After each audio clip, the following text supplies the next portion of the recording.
Dear students, आज हम किसी भी सी प्रोग्राम का बेसिक स्ट्रक्चर डिस्कस करते हैं कि किसी भी सी प्रोग्राम के जो स्ट्रक्चर होता है वो कैसे है, मतलब उसका स्टार्ट हम कैसे करते हैं, उसमें जो बेसिक चीज़ें हैं स्ट्रक्चर में वो हम देखेंगे।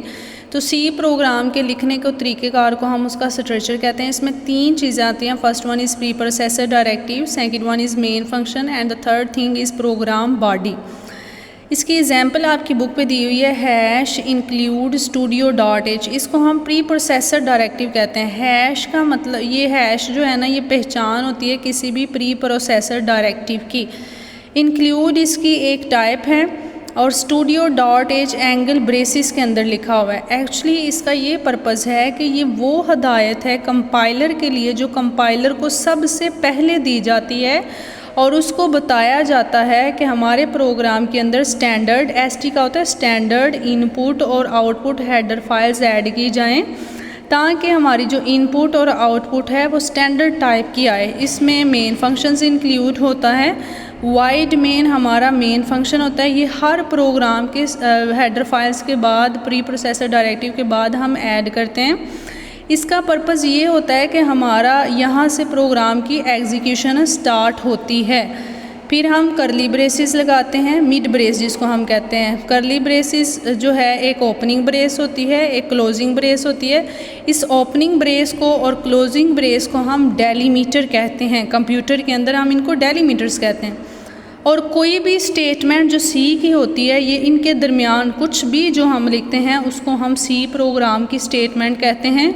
और इसका एंड जो होता है वो सेमी कॉलन से होता है। इसको हम स्टेटमेंट टर्मिनेटर भी कहते हैं, सेमी कॉलन भी कहते हैं। किसी भी ये ओपनिंग ब्रेस और क्लोजिंग ब्रेस के अंदर बहुत सारी हम स्टेटमेंट्स लिख सकते हैं। उन बहुत सारी स्टेटमेंट्स जो हम इन दोनों ब्रैकेट्स के दरमियान लिखते हैं उसको हम प्रोग्राम की बॉडी कहते हैं। आपने सी के जो प्रोग्राम का स्ट्रक्चर होता है वो इन तमाम बेसिक चीज़ों के ऊपर कंसिस्ट करता है। तो आपने इन तमाम बेसिक चीज़ों को एज इट इज़ ही याद करना होता है। हेडर फाइल्स को, प्री प्रोसेसर डायरेक्टिव्स को, मेन फंक्शंस को और ओपनिंग और क्लोजिंग ब्रेस को। इसके दरमियान हम कुछ भी लिखेंगे, कोई भी चीज़ लिखेंगे उसको हम स्टेटमेंट ही कंसीडर करेंगे।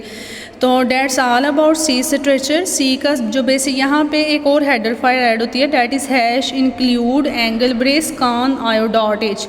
उसको हम कहते हैं कि वो कंसोल इनपुट आउटपुट की जो है वो हेडर फाइल होती है। ये स्टैंडर्ड इनपुट और आउटपुट और डॉट एच का मतलब होता है हेडर फाइल। मतलब एक ऐसी फ़ाइल जो किसी भी प्रोग्राम के स्टार्ट होने से पहले उसको कंपाइलर को दे दी जाती है कि आपने जो हमारी इनपुट और आउटपुट है ना वो स्टैंडर्ड रखनी है। फिर मेन फंक्शन, देन सी स्टेटमेंट्स और करली ब्रेसिस को हम डेलीमीटर्स कंसीडर करते हैं। ये दूसरी हेडर फाइल जो है हैश इंक्लूड कॉन और डॉट एच, ये मैंने वीडियो पॉज करके लिख दी थी। ये एक ही हेडर फाइल होती है। तो ये जो बेसिक स्ट्रक्चर है ये हर सी प्रोग्राम में हम ऐड करते हैं। एक hash include studio dot H. Hash का मतलब ये डायरेक्टिव है कंपाइलर की, कोई डायरेक्शन है, कोई हदायत है। इंक्लूड उसकी एक टाइप है कि आपने शामिल करना है। एंगल ब्रेसिस लगा के कंसोल इनपुट और आउटपुट की हेडर फाइल को आपने प्रोग्राम में शामिल करना है। उसका पर्पज़ ये है कि हमारा जो प्रोग्राम का रिज़ल्ट्स है, इनपुट और आउटपुट है, वो हमारी कंसोल स्क्रीन पे शो हों। और इसका मकसद होता है हमारी इनपुट और आउटपुट की जो हेडर फाइल्स इंक्लूड हमने की हैं ना, जो हमारा इनपुट और आउटपुट है वो स्टैंडर्ड टाइप का है। तो that's all about the basic structure of any C program. अगर आपका कोई क्वेश्चन है तो आप पूछ सकते हैं। ये सी की स्टेटमेंट लिखी हुई है। प्रिंट एफ आउटपुट का फंक्शन है और हेलो वर्ड इसमें लिखा हुआ है। ये हम प्रिंट एफ के फंक्शन में डिस्कस करेंगे कि एक्चुअली ये होता क्या, नेक्स्ट वीडियो में इंशाल्लाह। अल्लाह हाफिज़।